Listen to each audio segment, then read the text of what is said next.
Assalamualaikum sahabat sejarah, kali ini kita akan membahas sejarah Sunan Gunung Jati dan karomah yang dimilikinya. Yuk simak agar kita dapat menambah wawasan tentang sejarah yang ada di Indonesia. Sunan Gunung Jati atau Sultan Syarif Hidayatullah Al-Asmat Khan Al-Husaini Al-Cirbuni Sahib Jabal Jati bin Sultan Syarif Malik Abdullah Umdatuddin Al-Asmat Khan Al-Husaini, Arabik, Sarif Hidayah Allah, atau Sayyid Al-Kamil adalah salah seorang dari Wali Songo. Ia dilahirkan tahun 1448 Masehi dari pasangan Syarif Abdullah Umdatuddin bin Ali Nurul Alam dan Nyai Rara Santang, putri Sri Baduga Maharaja Prabu Siliwangi dari Kerajaan Pajajaran, yang setelah masuk Islam berganti nama menjadi Syarifah Mudaim. Syarif Hidayatullah sampai di Cirebon pada tahun 1470 Masehi, yang kemudian dengan dukungan Kesultanan Demak dan Raden Walang Sungsang atau Pangeran Cakrabuana, Tumenggung Cirebon pertama sekaligus Uwa Syarif Hidayatullah dari pihak ibu, ia dinobatkan menjadi Tumenggung Cirebon kedua pada tahun 1479 dengan gelar Maulana Jati.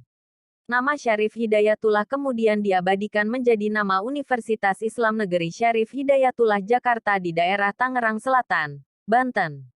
Sedangkan nama Sunan Gunung Jati diabadikan menjadi nama Universitas Islam Negeri di Bandung, yaitu Universitas Islam Negeri Sunan Gunung Jati, dan Korem 063 Sunan Gunung Jati di Cirebon. Sejumlah naskah kuno yang terkumpul dan berhasil diterjemahkan tak hanya mengisahkan asal-muasal Cirebon. Naskah tersebut mengungkap sosok para tokoh penting yang membesarkan Cirebon. Syekh Syarif Hidayatullah merupakan salah satu tokoh penyebar Islam di Jawa yang dikenal Wali Songo, khususnya Cirebon dan sekitarnya. Sosok besarnya dikenal dengan sebutan Sunan Gunung Jati. Dari naskah kuno, terungkap kiprah Sunan Gunung Jati tak hanya sebagai tokoh Muslim. Sang ulama juga memiliki sejumlah karomah atau kehebatan. Naskah tersebut merupakan bukti nyata bagaimana perkembangan Cirebon oleh Sunan Gunung Jati. Hingga saat ini masih menjadi panutan bahkan bagian dari ilmu pengetahuan. Kata filolog asal Cirebon Opan Rahman Hashim Kamis tanggal 22 November tahun 2018. Dari ribuan naskah kuno Cirebon yang terkumpul dan berhasil diterjemahkan, terkumpul banyak sekali kehebatan, keahlian, dan kesaktian Sunan Gunung Jati. Namun, di antara itu semua, ada 5 keahlian karomah utama. Berikut 5 karomah Sunan Gunung Jati Cirebon. 1. Ahli bahasa. Berdasarkan hasil kajian naskah kuno Cirebon, Sunan Gunung Jati diketahui menguasai 99 bahasa. Bahasa yang dikuasai bukan hanya bahasa dunia, melainkan bahasa lokal yang ada di seluruh pelosok Nusantara. 2. Ahli politik. Pada masa kejayaannya, Sunan Gunung Jati juga ahli dalam bidang politik. Dalam menyebarkan Islam dan mengembangkan Cirebon, dia dapat meruntuhkan kerajaan induk besar seperti Pajajaran hingga mengusir Portugis di Selat Sunda dibantu Kerajaan Demak. Kalau wilayah Selat Sunda dikuasai Portugis, kerajaan Islam akan melemah, ujar Opan. 3. Ahli pendidikan. Selain berpolitik, Sunan Gunung Jati juga tauladan di bidang pendidikan. Melalui dakwah Islam, dia menjadi pendidik hingga ke pelosok desa. Beliau melakukan jelajah desa Milangkori atau door-to-door kalau bahasa sekarangnya, sebut Opan. Dalam penyebaran Islam dan pendidikan kepada masyarakat, 1 bulan sekali murid-murid Sunan Gunung Jati juga sering datang ke Cirebon pada malam Jumat. Murid-murid Sunan Gunung Jati setiap malam Jumat datang dan setia mendengarkan pengajian. Kegiatan rutin mereka itu dinamakan Sebak Kliwon. Tradisi itu saat ini masih ada tapi bukan mendengarkan pengajian lagi, melainkan ziarah kubur ke makam Sunan Gunung Jati, kata Opan. 4.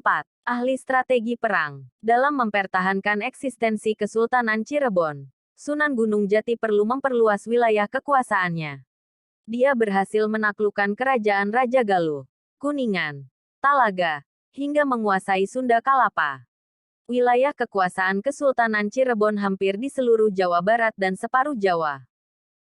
Tidak banyak yang mengetahui bahwa pantai dan desa Sedari merupakan nama yang diberikan oleh Syekh Kudus Janapura, yang merupakan murid Sunan Gunung Jati, penyebar Islam abad ke-16.